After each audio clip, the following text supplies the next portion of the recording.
Hey, fellow architects, it's me, Mario, and today we're going to talk about Swindlers. Today's video is going to be pretty interesting because I actually changed my mind while preparing for it on these little fellas. I thought that they were not that strong actually. I didn't like them. I didn't use them a lot. I used them a couple of times in real life and I think only once or twice on BGA games.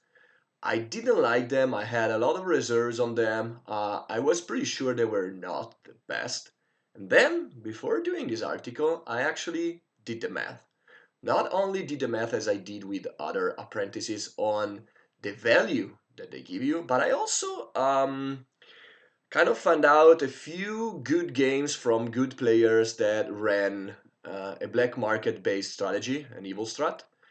And I was actually surprised. I was surprised because actually swindlers are pretty good, and in particular, the clay swindler is above average, way above average actually, in how many resources he's going to give you in a game. So we've already discussed briefly that you need two actions to get an apprentice on average, and an action is worth pretty much two resources. So this swindler is going to give you a rock or a stone each time that you go to the black market. So you need at least four times. You need to hit the black market four times for it to be worth it, and everything more than that is gravy. Now, there are, of course, some evil games where you're going to get to the back market three or four times in the whole game and then proceed to pivot to other strategies and do something else. And in those games, the Swindler is not the best. But in some games, you can actually hit the black market five, six, or even seven times, depending, again, on how fast the game goes and on your overall setup. Like you probably need a good way to get coins easier, and the tax stand is probably among your best friends. But if you can hit the black market five or seven times, then this guy is very good actually, and that's already pretty good. Um, of course, you should remember everything that I've been talking about in the debt collectors video, which is that an evil strategy is way more difficult to be successful on BGA because the meta is pretty fast. And I think 4P meta is always going to be pretty fast because capturing is not very good. So a black market based strategy already has some problems, but the swindlers are not bad. One thing that I don't really like is that you're going to lose a virtue. I know that it can help in some way in getting faster discounts on taxes, but still, I still see it as a, kind of a big drawback in some way. But the value is alright. What really surprised me is the value of the two clay swindler. Normally, I'm pretty low on clay and on clay giving or clay helping apprentices because clay is actually not as useful as other resources. The most sought after resource is stone, then there's wood, um, and then there's clay. And clay is needed only for a few buildings. You cannot use it to turn it into marble, which means that any excess is only useful for virtue. You cannot use it to jump on the cathedral. So clay overall has a low value, in my opinion, in the overall architect's game. But this swindler here is real good. Like the value of one action, we said, is two resources on average, or three clay or three coins, a single action. So it means that this guy will give you back its cost in actions in three times on the black market. So that's a whole action less than what you need for the other swindlers. And that's because he's pretty weird. Normally, with apprentices having to deal with clay, they don't give you that much of a good return of investment. Like, let's take a look at Debt Collector comparing the wood one to the clay one. They both give you two, but of course, two wood are worth more than two clays. They are worth like 50% more. Because again, three clay are worth two wood. And that goes for many other apprentices, like even the merchant. The merchant will give you 3 clay, which is exactly the same value as 2 wood.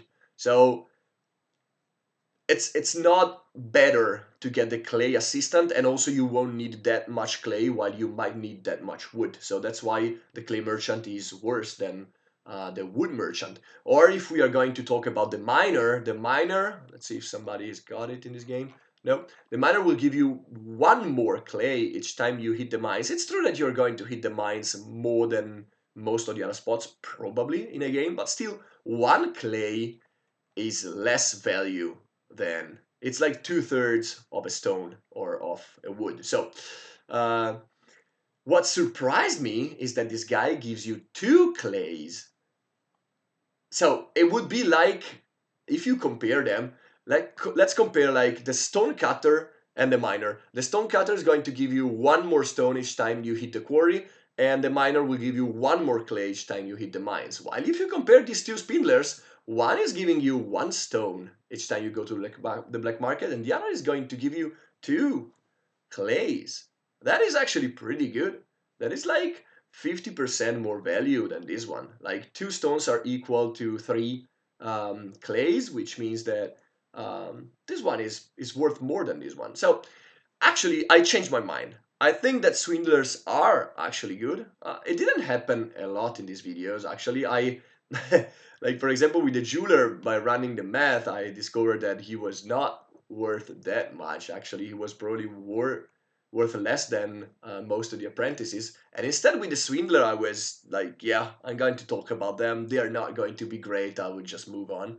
Instead, the swindlers are good. So it's true that you're going to lose a virtue. So I'm not sure that having a lot of them is very good, but having 2 of them is probably nice. Like 2 of them, and you can collect nice resources. I think that getting all of them will get you low on virtue, and you won't be able to hit the black market much before you have to start to find ways to either pay off the debts or gain back some virtue. But actually, this claim might be useful to gain back the virtue. So overall, a lot of ramblings in this video.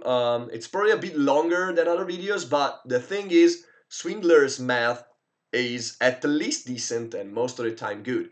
You just need to find games in which you can hit the black market a lot, because again, in some games, this game is actually pretty good for hitting the black market probably, but it's me with the gatekeeper, so you don't want to go too much on the black market when somebody's got the gatekeeper probably, because it means that you will gain the debt and you will lose points each time that the black market resets. Or if somebody else has got squires, then it's not that great to go to the black market. So once again, the black market strategy has a lot of pitfalls, but the swindlers are actually a good apprentice to go for the black market. And again, I started to think about this video, um, and I was gonna say swindlers are bad. So keep that in mind. Swindlers are actually good, and I'm gonna try them more often in the future now that I ran the math. Alright, that's it. Another quick video. See you next time. Mario's out. Bye bye.